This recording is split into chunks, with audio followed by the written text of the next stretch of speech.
И вновь этот день настал, конец рабочей недели, пятница на, собственно, дворе, календарный день сегодня, 2 августа, и с этим вас я, конечно, всех поздравляю. Доброе утро, хочется сказать. В эфире «Утро Якутии», меня зовут Павел Танин, вместе с командой нашей программы мы, как всегда, приготовили много всего интересного, ну, такого веселого, радостного, чтобы последний рабочий день у вас прошел налегке, с улыбкой на лице, и, конечно же, при этом всем продуктивно очень, и все цели, которые вы на сегодня ставите, они были обязательно выполнены. Все это почти что час ближайший будет в нашем эфире транслироваться. Но помимо этого не забывайте про наш телеграм-канал, на который можно подписаться, и там много всего выходит в течение всего дня, тоже различная информация полезная, которая в эфир не попадает, но при этом позволяет вам быть в течение всего дня вместе с нашей программой. Вот с такими хорошими вводными мы день начинаем. Ну а по традиции, конечно же, давайте в самом начале поговорим о том, что ожидает нас за окном. Сегодня в центральных районах Якутии температура воздуха от +1 до +8, в заречной группе от +6 до +9, в южных районах от +3 до +4. В Вилюйской группе от 1 до 9 градусов со знаком плюс, в Нижнеленских от +7 до +9, в западных 4-8 градусов тепла. В Колымо-Индигирской группе улусов от +4 до +8, в Янских от +2 до +6, на северо-западе от +5 до +9. В городе Якутске температура воздуха в 6 часов утра составила +6 градусов, атмосферное давление 747 миллиметров ртутного столба, ветер северо-западный 1-2 метра в секунду. Сегодня днем в столице республики облачно, без осадков, а температура воздуха днем в Якутске прогреется до отметки +17, +19 градусов. Начнем нашу программу. Житель города Кумертау Владимир Куприянов обнаружил вблизи горы Уральской в Башкортостане огромные грибы-дождевики. Только посмотрите, насколько они гигантские, если сравнить их с электрическим чайником. Самый большой дождевик весил 5,6 килограмма, а общий вес найденных грибов составил более 20 килограммов. Часть лесных даров мужчина раздал знакомым и поделился, что на ужин пожарил грибов весом чуть меньше 2 килограммов. В Якутии тем временем тоже начался сезон сбора грибов. По словам любителей тихой охоты, сейчас можно собрать хороший урожай подберезовиков и белых грибов. Скоро наступит время груздей, а затем маслят и рыжиков. Вот с такой новости программу мы начали. Далее как раз-таки тему новостей продолжат наши коллеги из информационной службы.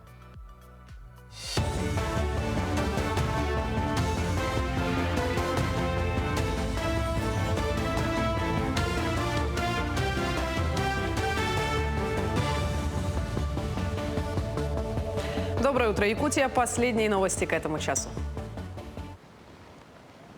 В Мегино-Кангаласском районе начался капитальный ремонт автодороги Мирю в рамках нацпроекта «Безопасные и качественные дороги». Работа проводится в селах Мая и Беке. Подрядчик уже завершает геодезическую разбивочную основу и обязуется завершить капитальный ремонт до конца сентября следующего года. В Упоравтодоре также отметили, что на объектах заключен контракт жизненного типа. Это означает, что подрядчик будет обеспечивать нормальную работу объекта и устранять выявленные дефекты за свой счет в течение гарантийного срока. В Якутии с 1 сентября многодетные семьи смогут получить выплату на обучение. Меру поддержки ввели по решению главы республики. Помощь семьям оказывается однократно в течение обучения. Подать заявление можно будет через портал или в многофункциональных центрах. Основные условия для получения выплаты: студент должен быть ребенком из многодетной семьи, независимо от дохода. Обучение должно проходить в образовательном учреждении среднего профессионального образования. Специальность должна входить в утвержденный список востребованных профессий. Значительного увеличения стоимости авиабилетов не будет. Ситуацию с ценами на них контролирует Федеральная антимонопольная служба России. Об этом сообщил министр транспорта Роман Старовойт. Ранее несколько телеграм-пабликов и СМИ сообщили о предстоящем росте стоимости авиабилетов на 30 или даже 50%. Минтранс Якутии, в свою очередь, отметил, что тарифы региональных авиакомпаний на рейсы по местным и региональным маршрутам будут действовать до конца текущего года, так что не стоит ожидать резкого повышения цен. Новая профессия, новые перспективы, так говорят слушатели курсов профессиональной подготовки. Бесплатное обучение организовано по федеральному проекту «Содействие занятости». Можно получить новую профессию или пройти переобучение. Курсы подходят безработным гражданам, женщинам в отпуске по уходу за ребенком, пенсионерам или предпенсионерам, людям с инвалидностью, а также неработающим мамам с детьми дошкольного возраста. В этом году Центр опережающей профподготовки планирует обучить 300 человек по 7 программам. Сейчас 34 слушателя осваивают профессии мобильной видеографии, флориста, швеи и парикмахера. После окончания курсов они получат документы о профподготовке. Центр опережающей профессиональной подготовки с 2021 года является оператором федерального проекта «Содействие занятости». Как мы все знаем, за все эти годы очень много людей было обучено, больше 1000 людей получили свою профессию, открыли собственное дело, либо нашли работу. В этом году мы стартуем с цифры 300 человек, набираем людей и, пользуясь случаем, зовем наше население получить новую профессию, попробовать другое направление. Ежегодно 2 августа в нашей стране отмечается славная дата – День воздушно-десантных войск, установленный указом президента России. Отмечу, что воздушно-десантные войска способны выполнить любую поставленную задачу, какой бы нереальной она ни казалась. Голубые береты вписали немало ярких страниц в историю российской армии. С первого дня своего существования ВДВ стали войсками передового рубежа. Их доблесть и отвага, беззаветная преданность Родине навечно овеяны неувидаемой славой.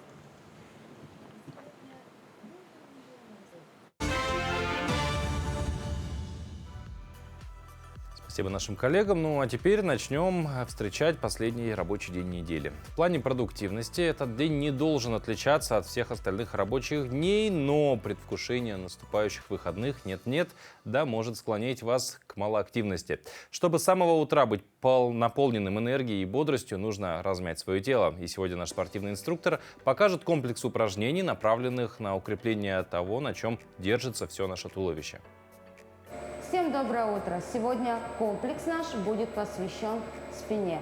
Спину, как правило, нужно укреплять. Она задействована во всех сферах нашей жизни. Итак, небольшой комплекс, который вы можете прямо сейчас повторять вместе со мной. Для комплекса нам понадобится отягощение в виде маленьких гантель от полукилограмма до 2, либо можно использовать бутылочки с водой. Также можно работать для непродвинутого уровня без отягощения. Ну что ж, приступим. Первое упражнение, и мы сразу уходим с вами в партер на коврик. Прижимаем аккуратно тазобедренный сустав, уходим вниз. Взгляд в коврик, шея, продолжение позвоночника. Уводим руки за голову, не выводим в замок. Мы будем с вами делать подъем и поворот в сторону, влево и вправо. Выдох, выдох. 10,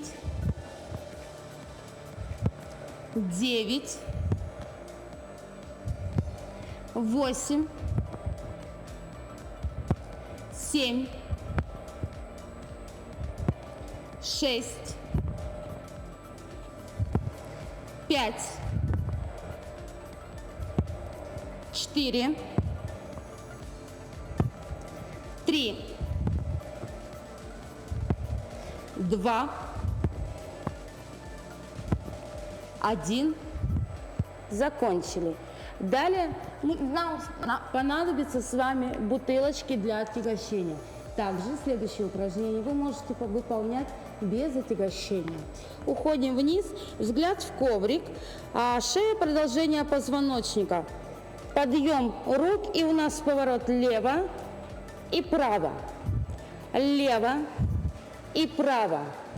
Выдох, выдох. 6, 5,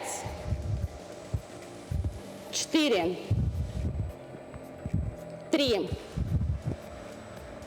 2, 1. Закончили. Опускаем отягощение, небольшое расслабление, прижимаем плечи к коврику, отдыхаем так некоторое время. Мы хорошо нагрузили позвоночный столб, даем ему немножечко расслабиться в течение 5-8 секунд. 4, 3, 2, 1 и продолжаем наш комплекс. Подъем. Далее у нас будет сжим в подъеме. Мы поднимаем вверх, сжимаем лопатки, выводим руки вперед, опускаемся вниз. Поехали. 11,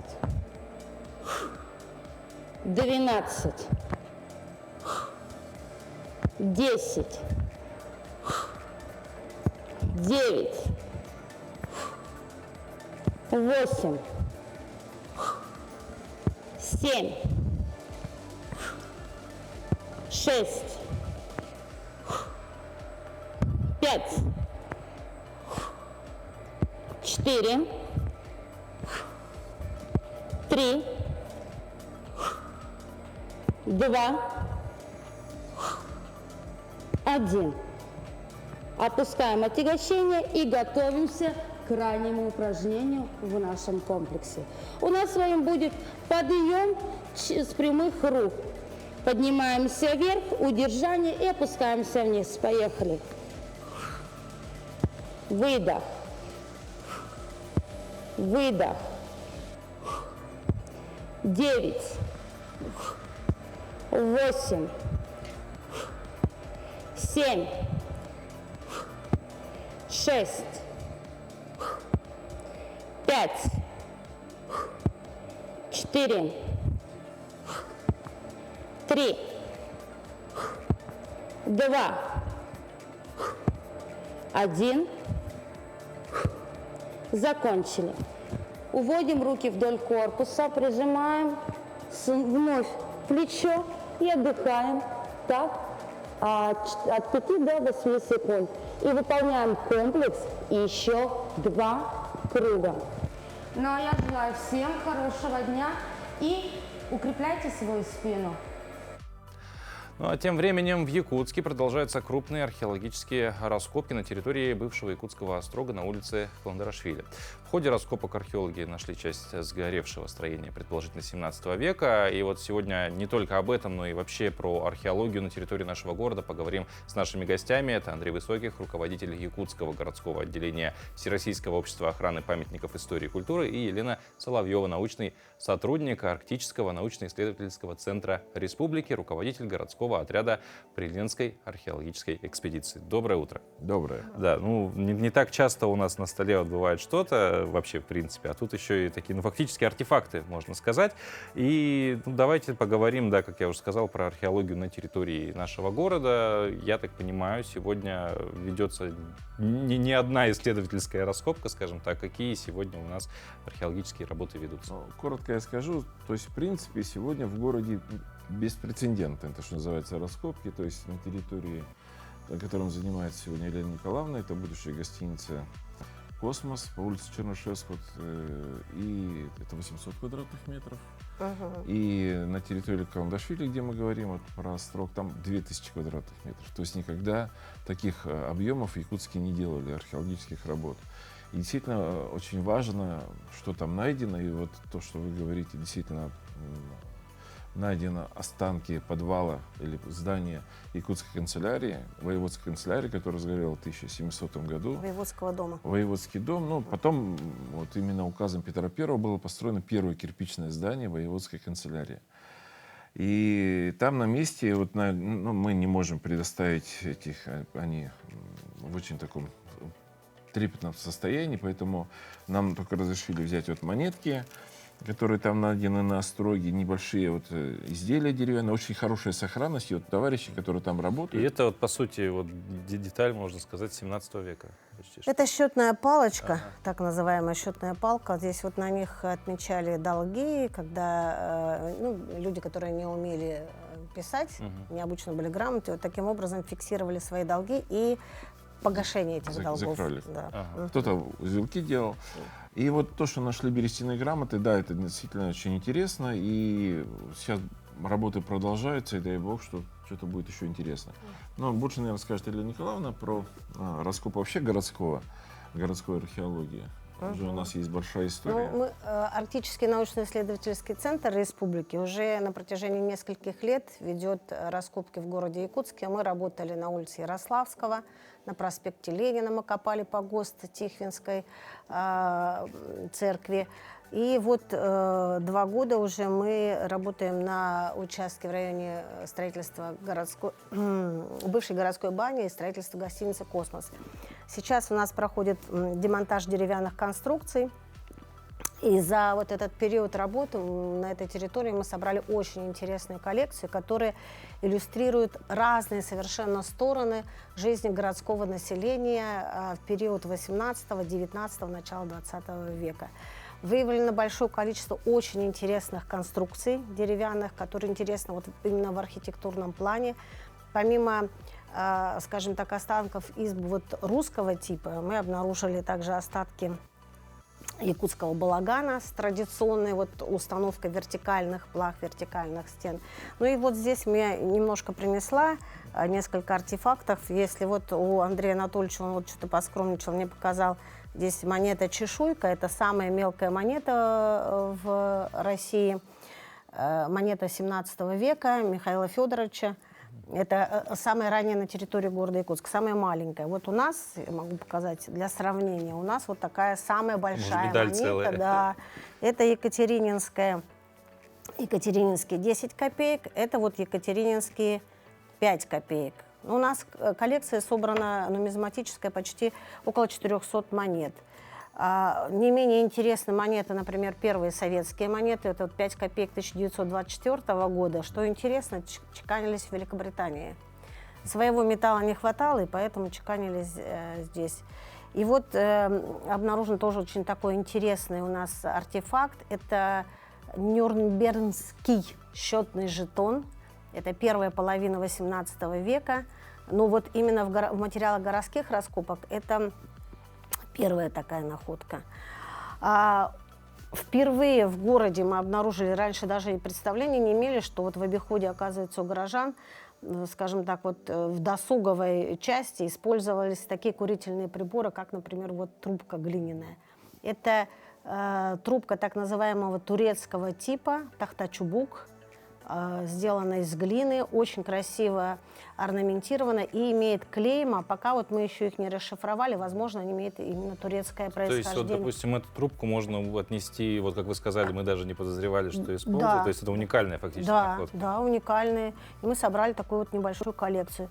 Потом вот посмотрите тоже касательно досуговой деятельности горожан, да, очень популярны, оказывается, были шахматы. И мы вот собрали большую достаточно коллекцию. Это, подозреваю, конь. Да, да. Из бивня мамонта. Вот такие замечательные вещи. Это эконом-вариант шахмат, это из дерева, это то, что легкий такой подручный материал. Потом вот смотрите, тоже очень интересно, это первая половина тоже, вернее нет, это вторая половина 18 века. Ну, казалось бы, вот фрагмент какой-то чашки разбитой, но имеющееся на дне клеймо говорит нам о том, что это фарфор, изготовленный на фабрике Гарднера. Это первые фарфоровые заводы в России. И вот представьте себе, они из центральной России, это попали вот все, сюда. Да. На самом деле, да, такое соприкосновение с историей, и опять же, если возвращаясь, всегда возможность открыть какие-то новые, какие-то неизведанные, Да. так сказать, страницы, да, того или иного времени. Но вот вопрос, наверное, о вот эти все находки, да, рано или поздно, да, все мы бываем в музеях, они там попадают, они же потом, скорее всего, могут что-то из этого стать экспонатом какого-то того или иного музея, в том числе краеведческого. Но вот опять же говоря про подвальную часть Воеводского дома. Воеводского дома, да, это очень, скорее всего, огромные какие-то масштабы. Что с ними будет дальше? Будет ли возможность, там, грубо говоря, горожанам увидеть это воочию потом? Ну, сейчас во время раскопок, конечно, там это все проблематично, туда нельзя входить, там, ну, есть такие определенные правила археологии и так далее. Но как раз сегодня ставится вопрос о создании музея вот этой деревянных конструкций, потому что он очень хорошая сохранность, и те, кто работает на Каландаршвили, это у нас приезжие с Сургута, они просто вот изумляются тому, в каком состоянии, ну, в этой мерзлоте, ну, даже вот эти мелкие детали сохранились, а там бревна, вот они там по 50-60 сантиметров в диаметре, и они... Все благодаря мерзлоте. Да, мерзлоте, поэтому мы как раз ставим вопрос о том, чтобы все-таки создать вот такой какой-то музей под открытым небом, и чтобы показать потом вот именно, как работали в 17-18 веке строители, как они делали вот эти все дома. Это можно назвать музей истории строительства. Ну, В вообще какой-то степени. Еще он будет называться «Музей археологического дерева». Вообще мы сейчас говорим о том, что Якутск готовится к 400-летию своему, да, 1932 году, но мы как раз и поднимаем вопрос, что мы должны отмечать не только 400-летие города Якутска, а 400-летие вообще создания Дальнего Востока. Все же пошло из Якутска. Поэтому вот 1932 год у нас такой, в общем, знаковый, и мы говорим о том, что максимально надо нам сделать так, чтобы вот в 1932 году у нас было все очень достойно, и весь Дальний Восток мог нами гордиться. Ну, вот говоря про Дальний Восток, да, через призму развития якутской истории Якутска, вот и слышал я что-то про лапидарию Дальнего Востока. Что это такое, что за слово такое? Ну да, буквально еще в прошлом году это слово вводило всех, скажем так, в ступор, потому что совершенно незнакомое. Вот. А сегодня уже, в общем-то, оно примелькалось, все знают, что такое лапидария. Лапидария – это способ музеификации каменных надмогильных сооружений. Но не секрет, что у нас сейчас идет и в городе, и вообще по территории Якутии очень активная застройка. И участки, в том числе бывших погостов, старых погостов, они раздаются под индивидуальное жилищное строительство. Естественно, что владельцы как-то избавляются от этих каменных надмогильных сооружений и просто-напросто их выбрасывают. И поэтому у нас вот появилась такая идея, что все-таки это прекрасный исторический материал, который является объектом культурного наследия, и поэтому вот нужно как-то каким-то образом это сохранить. И вот появилась такая идея где-то на какой-то отдельной площадке собрать вот те плиты, которые, в общем-то, либо они будут выброшены, либо мы сможем их экспонировать, представить их для всех, на обозрение всех людей. Андрей, Елена, спасибо большое. Эфирное время, к сожалению, не позволяет шире рассказать про эту тему, хотя очень интересно. Я думаю, пока еще продолжается работа, не раз можно будет прийти в нашу студию, и, может быть, еще какие-то новые находки появятся наподобие вот этой, опять же, трубки. Я вам желаю успехов в вашей работе, ну и, конечно же, хорошего дня. Приглашайте чаще. Постараемся. Но мы продолжаем. Вопрос такой, да, пользуетесь ли вы почтой? Нет, не электронная, а вот самый настоящий. Пишете ли письма от руки, отсылаете ли настоящие открытки друзьям и близким?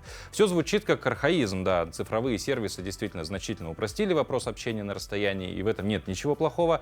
Но сегодня имеет смысл вернуться к истокам, ведь 2 августа — это день почтового ящика. Вы удивитесь, но праздник относительно молодой, несмотря на то, что история почтового ящика, она уходит в глубину веков. И вот о других, в том числе датах сегодняшнего дня, поговорим далее.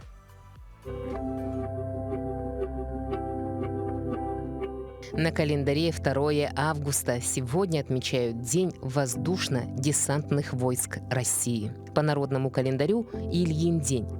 В старину на Руси в Ильин день устраивали крестные ходы и молились пророку о дожде или наоборот, о ясной погоде, в зависимости от того, что было нужнее. Кроме того, по верованиям, дождевая вода, собранная в это время, избавляла как от сглаза, так и от глазных болезней. С Ильина дня начиналась осень, несмотря на то, что по календарю до нее было еще далеко. Ночи становились холодными, случались утренние заморозки, а дневная жара сходила на нет. С этого дня люди переставали купаться. Кстати, этот обычай жив и сейчас. Илья Пророк бросил в воду ледишок. Это день в истории. 1930. В СССР на учениях Московского военного округа был впервые высажен воздушный десант. 1933. Завершено строительство Беломорско-Балтийского канала. 1946. Основана Всемирная Федерация Ассоциация содействия ООН. В этот день родились 1627. Самуэл ван Хокстраден, голландский художник, график, теоретик искусства. 1912. Энн Дворак, американская киноактриса. 1930. Леонид Линник, советский офтальмолог, доктор медицинских наук. 1934. Валерий Быковский, советский летчик-космонавт, дважды Герой Советского Союза. 1945. Георгий Мовсесян, советский и российский композитор-песенник, народный артист России. Именины сегодня отмечают Александр, Алексей, Афанасий, Георгий, Ефим, Иван, Илья, Константин, Кузьма, Леонтий, Николай, Петр, Сергей, Тихон и Федор.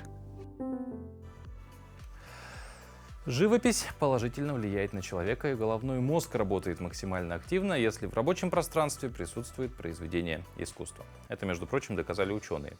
Параллельно с перечисленным формируется аналитическое мышление, улучшаются концентрация внимания и даже замедляются процессы старения. Поэтому врачи рекомендуют, особенно пожилым людям, посещать галереи. Вам же повезло, каждую пятницу в рубрике «Музейный гид» мы проводим для вас небольшую экскурсию по миру искусства.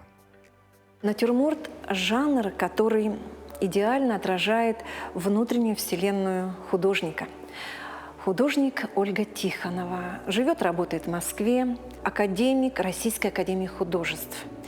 С ранних лет она развивала свой талант сначала в художественной школе, художественное училище, затем на худграфе педагогического университета.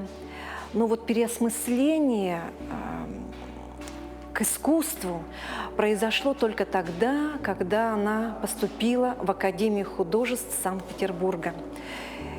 И вот этот посыл, это учеба в академии, это традиции академической школы, которые столетиями хранились бережно очень преподавателями, академиками. Конечно, они сделали свое дело, и родилась новая Ольга, новый художник.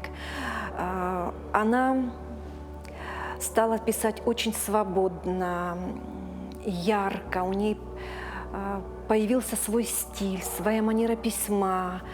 Она выбрала такую яркую, такую цветную, жемчужную палитру. И, конечно же, вот эта новая Ольга, она проявилась в натюрмортах, которые писала на своей любимой даче. Она в своем творчестве использует два направления. Первое – это традиции русско-реалистической живописной школы второй половины XX века. И второе – это такое эмоционально-поэтическое стремление выразить мир, вот этот видимый, да, через экспрессивные формы.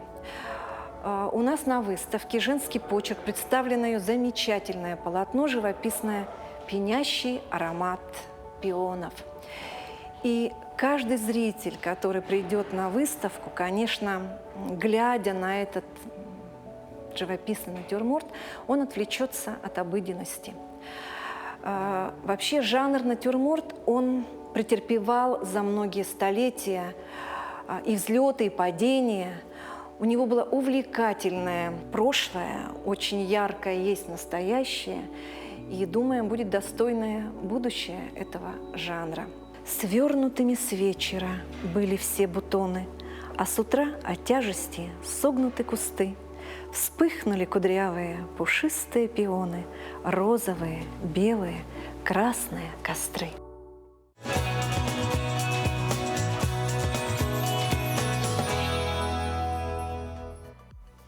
Ну что ж, мы насладились искусством, теперь самое время насладиться едой. Завтрак – самый важный прием пищи, но мнение о том, каким он должен быть, зачастую очень разнообразное. Кто-то в завтрак включает основные калории на день, кто-то предпочитает более легкие вариации. Но во мнении, что в завтрак нужно включать побольше полезных микроэлементов, солидарны все. Прямо сейчас приготовим одну из вариаций того, что можно поесть с утра. Доброе утро! С вами я, Юлия Заболоцкая, нутрициолог. Сегодня мы с вами будем готовить классный рецепт. Его очень люблю, потому что его практически делать не надо. Ну, то есть справится даже ребенок. Мы будем готовить такое немножко арабское блюдо – кускус с апельсином. Что такое кускус, наверное, многие слышали, но я сразу начну, да. Кладем палочку корицы, насыпаем отмеренный кускус, заливаем его кипятком. Ну, то есть, чтобы чайник только-только вскипел, кипятка берем в 2 раза больше, чем кускуса визуально. Закрываем крышкой, он у нас запаривается. И в этот момент мы готовим с вами апельсин. Кускус – это такая крупа, которую делают из пшеницы. То есть, по сути дела, это манка, просто более крупного помола. Чем она полезна? Ну, во-первых, очень быстро готовится, не нужно ее варить. Стоит она в целом недорого. Продается сейчас практически везде. Содержит витамины группы В и селен. Селен – это такой микроэлемент, который способствует регенерации кожи, обладает антиоксидантной активностью. Добавляя туда апельсинчик и корицу, мы просто все это дело усиливаем. Все же помнят, что апельсин содержит аскорбиновую кислоту, которая очень сильно нужна витамину. Для чего? Для того, чтобы стабилизировать в первую очередь иммунитет. Аскорбиновая кислота в простонародье называется также витамином С. Так, мы с вами заготавливаем мякоть апельсина, срезаем цедру. Цедра нам сейчас тоже понадобится. Нам нужно будет немножко кожуры потереть на терочке. Натираем. Это для того, чтобы просто было вкуснее. Цедра – это вот та часть, которая просто оранжевого цвета, не беленькая. Так, трем немножко цедры. Нам нужно набрать где-то пол чайной ложечки для этого рецепта. Также в этот рецепт добавляется кедровый орех и оливковое масло. Кедровые орехи и оливковое масло являются замечательными источниками незаменимых жирных кислот омега-3 и омега-6. Таким образом, мы с вами приготовим завтрак, который будет легкий, приятный, немножко десертный и будет нести в себе тоже определенную пользу для организма. Нужно обязательно удалить косточки. Косточки горчат. Просто вот их так вынимаем руками уже из порезанного апельсина. Все. И теперь оставшиеся ингредиенты объединяем.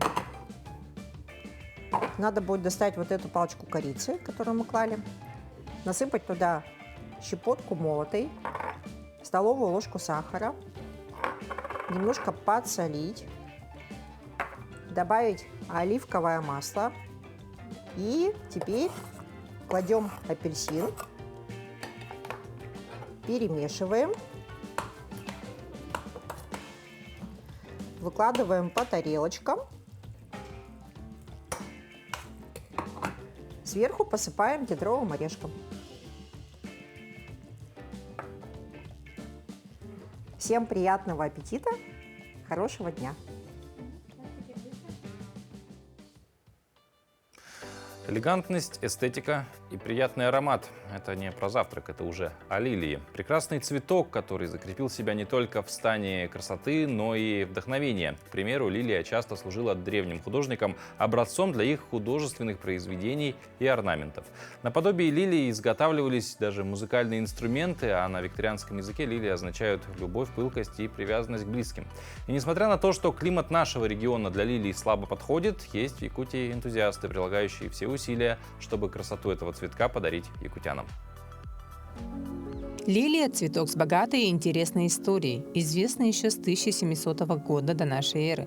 Считается, что его название происходит от древнегальского слова «лилей», означающее в переводе «белый-белый». Цветок, приобретший поклонников благодаря эстетичности и приятному аромату. В ботаническом саду Якутии лилии начали выращивать с 2016 года.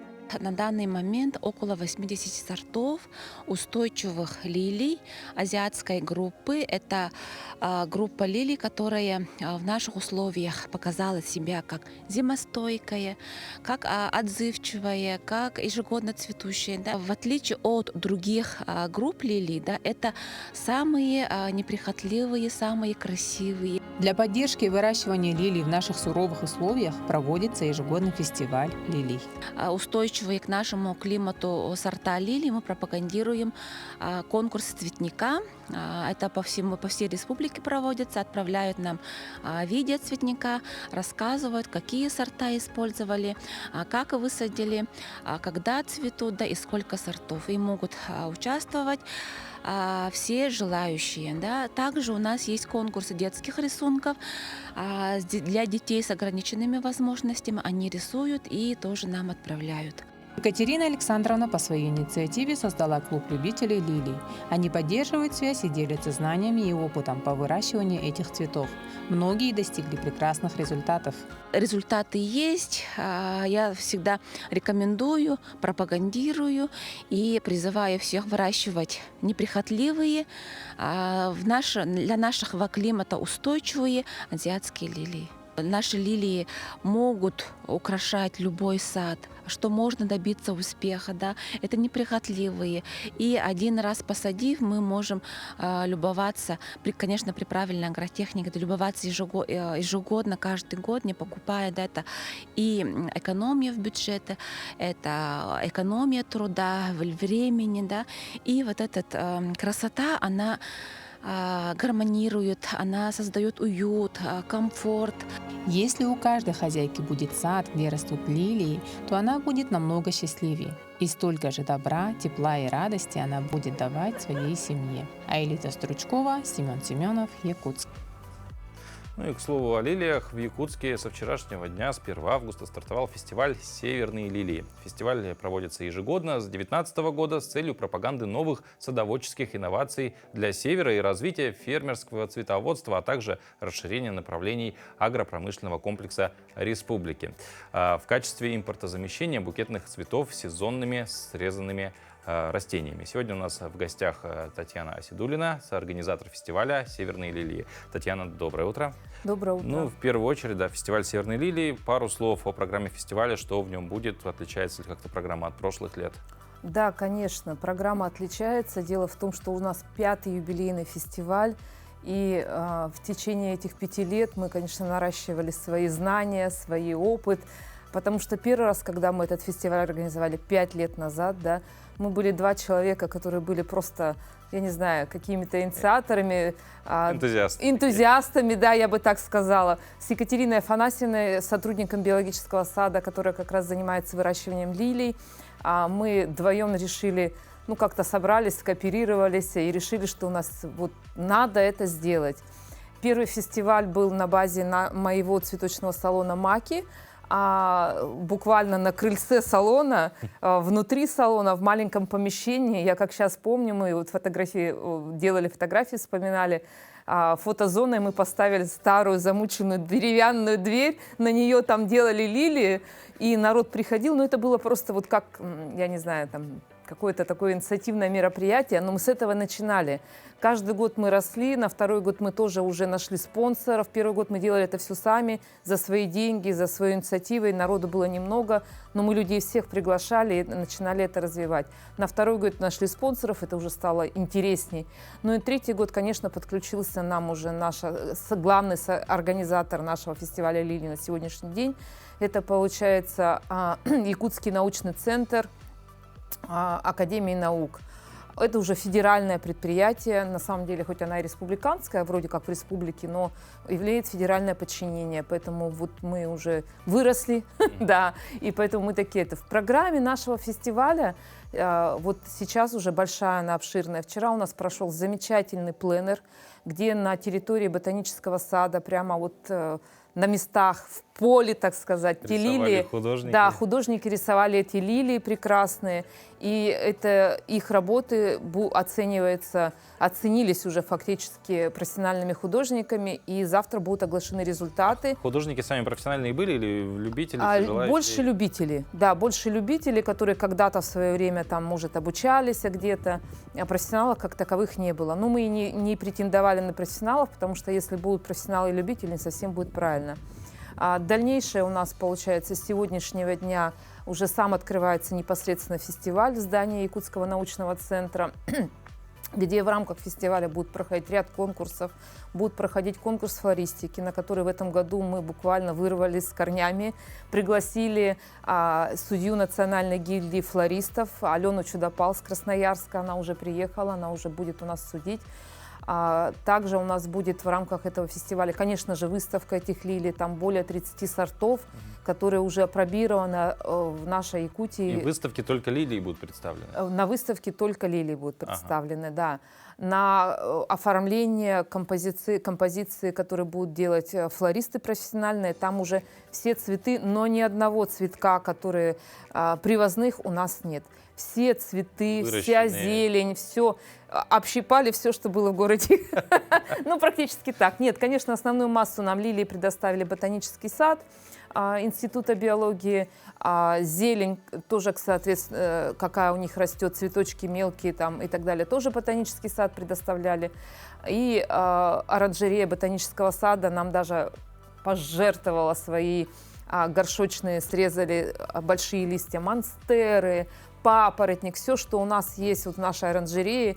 Девочки с нами поделились. Ну, вот, говоря про вопрос, что ни одного привозного элемента, да, скажем так, не будет, хотел как раз задать вопрос по поводу проблем. Ну, есть ли проблема сегодня в Якутске именно по импорту цветов вообще в Россию как таковую, ну и, вот может быть, в республику? Это как раз и проблема. Изначально, когда мы этот фестиваль организовали, не только красота, не только пропаганда, что в лилии можно выращивать все здесь. Как раз и началось это в пандемию. В пандемии первая весточка началась, когда проблема началась с поставками голландских цветов.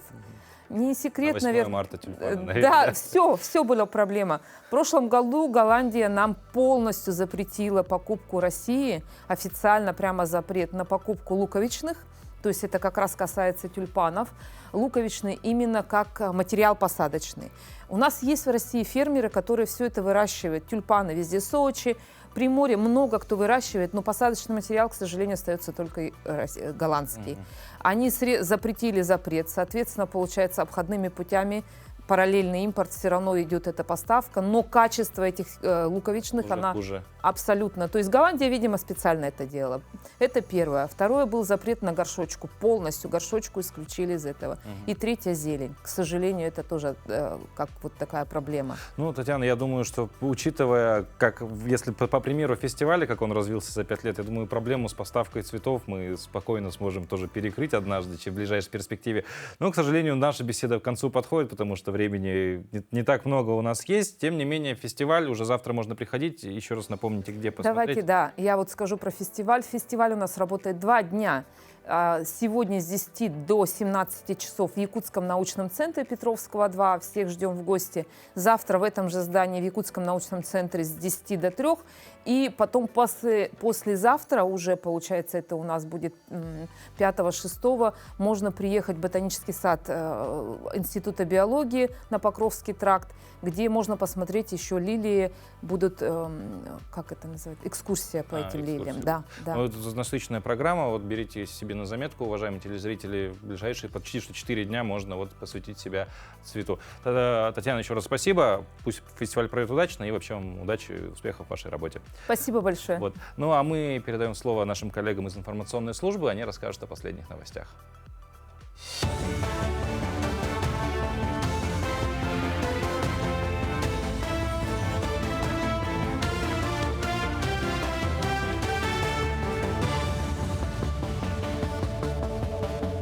Мы продолжаем освещать самые заметные события. Доброе утро. Более 300 участников СВО прошли комплексную реабилитацию в республике. Всего проведено 52 встречи с различными ведомствами и организациями. Эти меры позволили придать совместной работе плановый характер. Наблюдается увеличение охвата граждан совместными просветительскими мероприятиями. Оказывается социально-психологическая и социально-медицинская помощь, направленная на восстановление функционального состояния организма, нормализацию эмоциональной и мотивационной сфер, адаптацию к трудовой деятельности с учетом индивидуальных потребностей.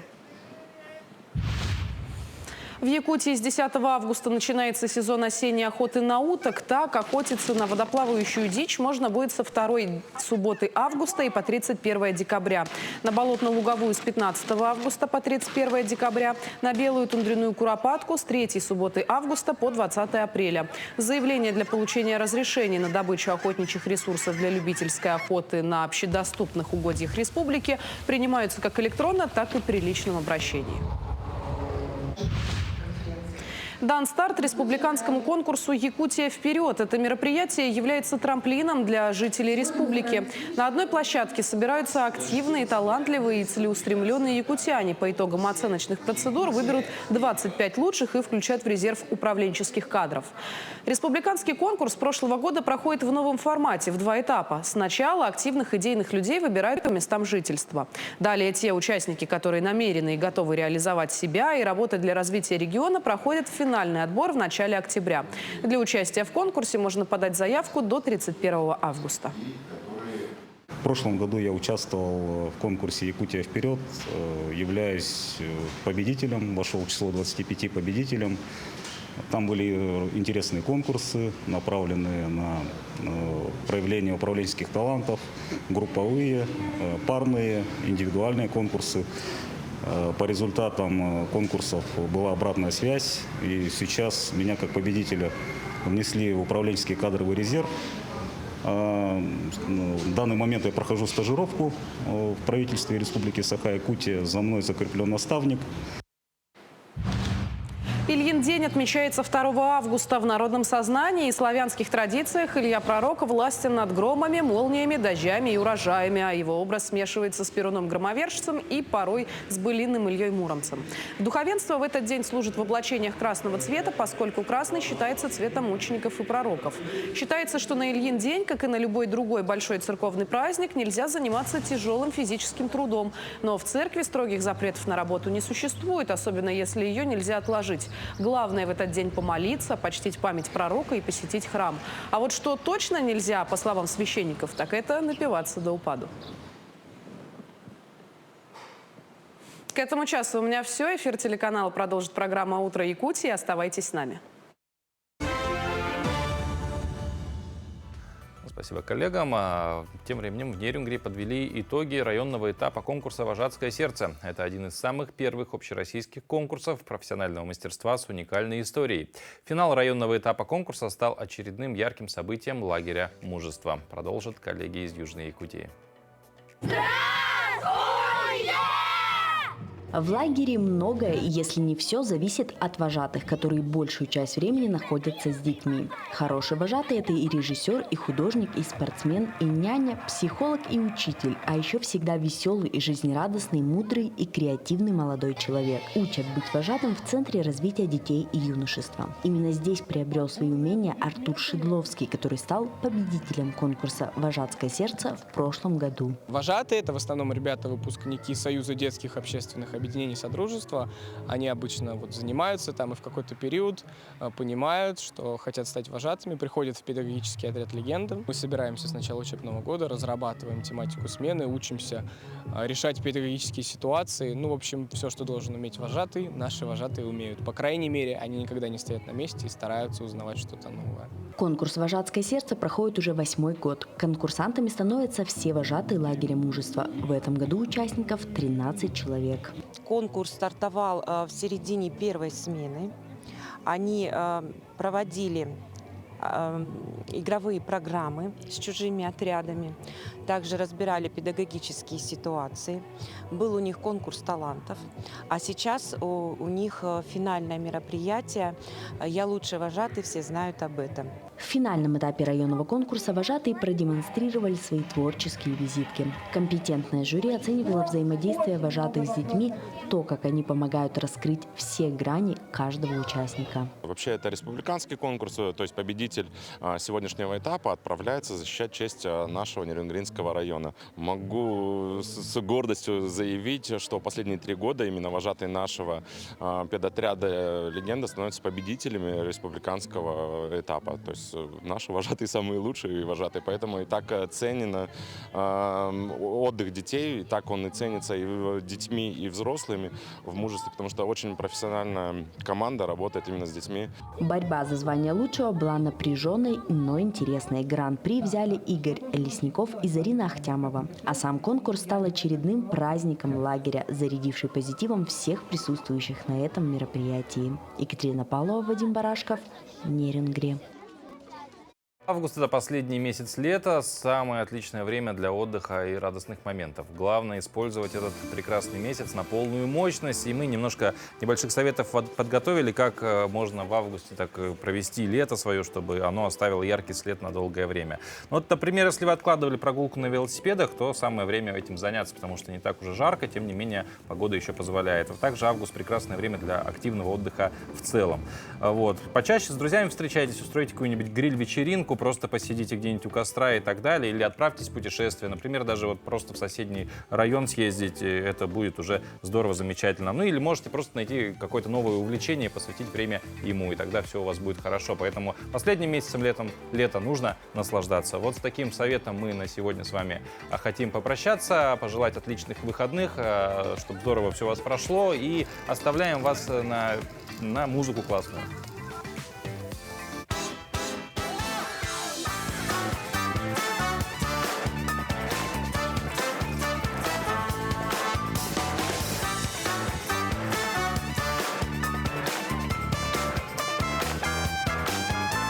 Люблю я очень лето, люблю, когда тепло. С родителями в отпуск отправлюсь я легко.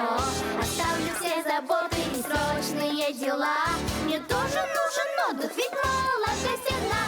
Эй, лето, лето розового цвета, как сладкую конфету люблю тебя я, лето. Лето, лето, сяду на диету, маникюр, массаж, а потом на пляж. Люблю я очень лето, люблю, когда тепло. Люблю, когда цветочки и дышится легко. Под солнышком на пляже люблю.